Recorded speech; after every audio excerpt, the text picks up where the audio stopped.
In 2002, a group of scientists and students were working in one of the largest open-pit coal mines in the world, the Cerrejón mine in northeastern Colombia.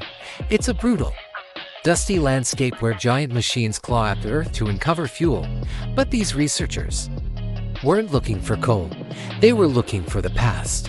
At first, they found things they expected: fossilized leaves and giant turtle shells. But then, they stumbled upon a series of vertebrae.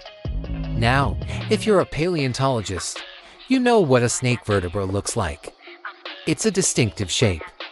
But the ones they were holding were just wrong. They were too big. They were so large that at first, the team thought they belonged to a crocodile. It wasn't until they got back to the lab and started comparing the bones that the terrifying reality set in. They hadn't found a crocodile.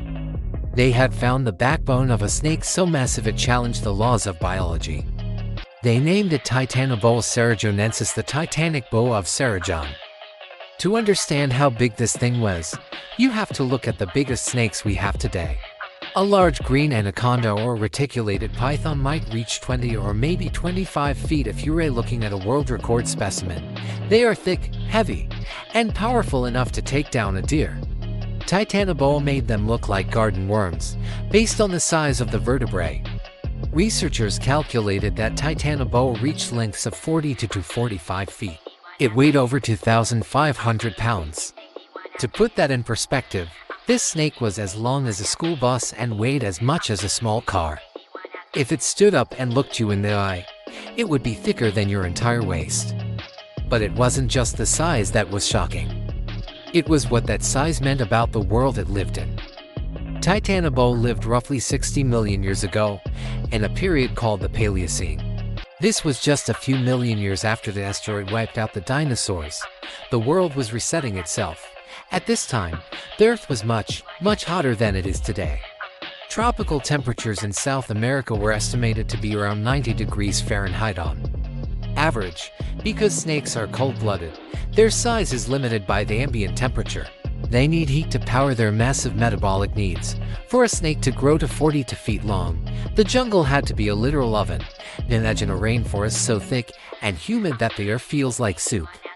The trees are hundreds of feet tall, and the swamps are filled with giant turtles and primitive crocodiles. This was the kingdom of Titanoboa.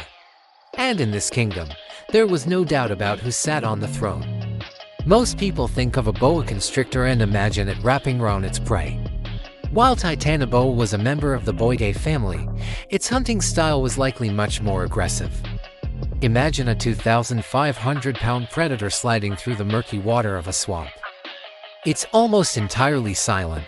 Its eyes are fixed on a 6-foot-long prehistoric crocodile. To us, that crocodile is a monster. To Titanoboa, it's a snack.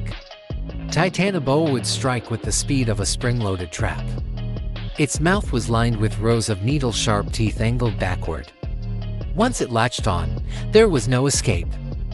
It didn't just constrict, it used its massive weight to crush the life out of its prey instantly. It is estimated that the crushing force of a Titanoboa was equivalent to having the Brooklyn Bridge collapse on your chest. It was the undisputed ruler of the Paleocene for 10 million years. Nothing on Earth could challenge it. So, if this thing was so successful, why isn't it still here? Why aren't we seeing 40-foot snakes in the Amazon today? The answer is as simple as it is cold. The Earth started to change. Over millions of years, the global temperature began to drop. The thermal window that allowed Titanoboa to exist started to close. As the jungle cooled down, a snake of that size could no longer maintain its body heat. It became sluggish. It couldn't hunt as effectively. It couldn't digest its massive meals. Eventually, the world became too small for a giant. Titanoboa faded into the fossil record, replaced by smaller, more efficient predators that could survive in a cooler climate. The throne was empty, and the age of the giants was over. The discovery of Titanoboa reminds us of a chilling truth: we only know a fraction of what has lived on this planet. For 60 million years, the largest snake to ever exist was hidden in a coal mine in Colombia, and we had no idea.